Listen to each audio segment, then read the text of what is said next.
He uncovered the truth on a Tuesday. I was mid-sentence, crafting another excuse, when he quietly slid the divorce papers across the kitchen island. Not a single word. Just that sterile, unreadable expression, like I was a passerby asking him for directions. My mouth turned dry. I still remember how the lemon tea scorched my tongue, and the silence, that deafening silence. It wasn't anger. It wasn't sorrow. It was something colder, calculated. He'd already made his move. When I softly said his name, he didn't answer. He just turned around and walked away. No luggage. No confrontation. Just gone.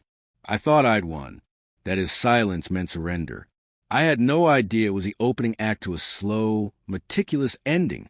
6 years of marriage, of laughter, lazy Sunday mornings, whispered midnight talks. I did love him, deeply, but I was flawed. And Ryan was the kind of mistake you talk yourself into when the comfort of stability starts to feel like a trap. He was the chaos I thought I needed. My husband and I had a secluded cabin near Blue Ridge, a sacred little retreat. No cell signal, no city noise, just trees and truth. Every fall, we'd go there, just us, red wine, soft jazz, and the crackle of the fireplace.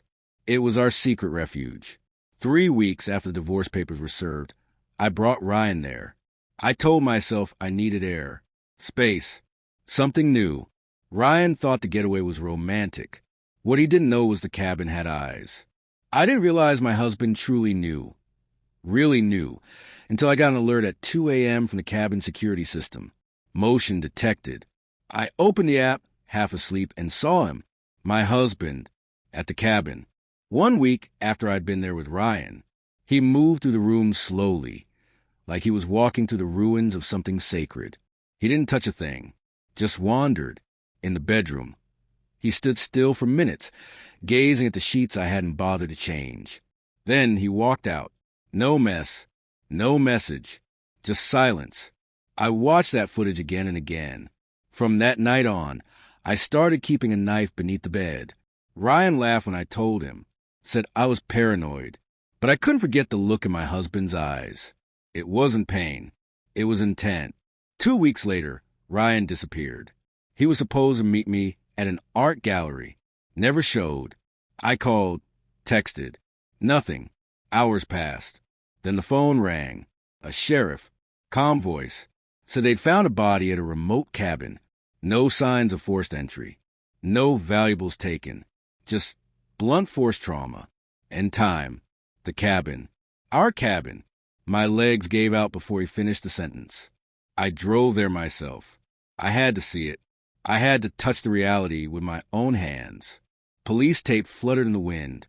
The front door hung open. They warned me not to go inside. I did anyway. The smell hit first, metallic, thick, undeniable. Then the sight, blood, long dried, smeared and dragged from the kitchen to the den. That's where they found him. Skull crushed, ribs broken. They said it wasn't a crime of passion. It was clinical, controlled. Above the fireplace sat something out of place. A single chess piece. The Black King. That was when I knew. The tears stopped cold.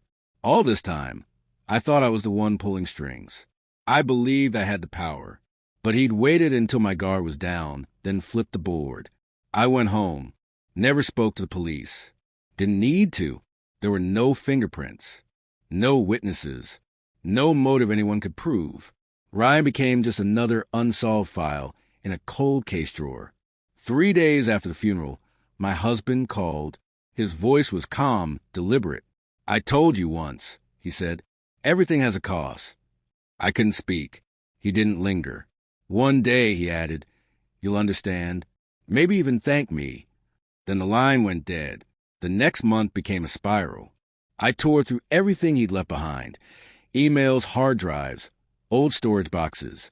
What I found was worse than anything I'd imagined. Photos of Ryan and me, dated, time-stamped, a full dossier, maps, surveillance logs, blueprints of the cabin, even a printout of the motion sensor's activity schedule. He didn't act out of rage. He planned it like a mission. He knew exactly when Ryan would be alone. He disabled the cameras remotely before going in. He staged the whole thing to look like a breaking gone wrong. But the chess piece? That was for me.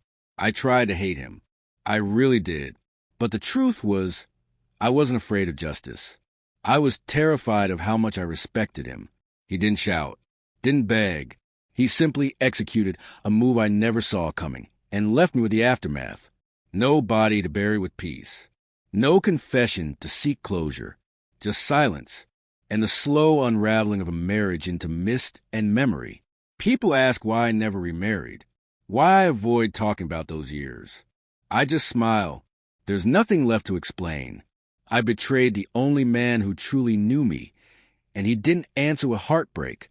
He answered with checkmate. And now, every time I see a chessboard, my eyes go to the Black King. I see the blood, the silence, the precision. Some people scream for revenge, he once told me. He didn't. He whispered it, and I heard every word.